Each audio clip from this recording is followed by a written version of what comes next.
Hello guys, আজকে অনেক দিন ধরে চিন্তা করছিলাম হচ্ছে গরুর মগজ রান্না করার জন্য। গরুর মগজ খেতে আমার বেশ পছন্দ। তো প্রতিদিনই ভাবি যে রান্না করব করব, বাট একদিনও রান্না করা হচ্ছিল না। তো আজকে ফাইনালি হচ্ছে রান্না করে ফেললাম, দেখতেই পারছো। আহ খুবই খুবই ইয়ামি হয়েছে, খুবই মজা। গরুর মগজ আমার কাছে খুবই পছন্দের একটি খাবার। সো তোমরা যারা এখনো পর্যন্ত ট্রাই করো নাই, ট্রাই করে দেখবা।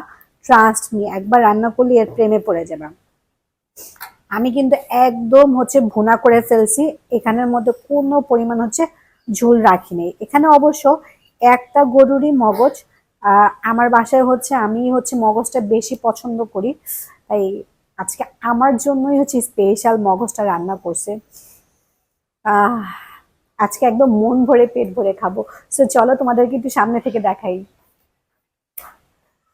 সো দেখতেই পারছো কতটা লোভনীয়। সো এইরকম একটা গরুর মগজ দিয়ে কিন্তু অনায়াসে এক প্লেট ভাত খেয়ে ফেলা যাবে। সো এটার রেসিপি কিন্তু আহ এটার রেসিপি কিন্তু আমি অলরেডি হচ্ছে দিয়ে দিয়েছি, আর সামনে দিব হয়তো বা। সো তোমরা অবশ্যই রেসিপিটা চেক আউট করে নিবা, আর চেক করে তারপর আমাকে অবশ্যই জানাবা যে কেমন হয়েছে। আর তোমরা যদি ট্রাই করে থাকো বাসায়, সেটাও জানাবা। সো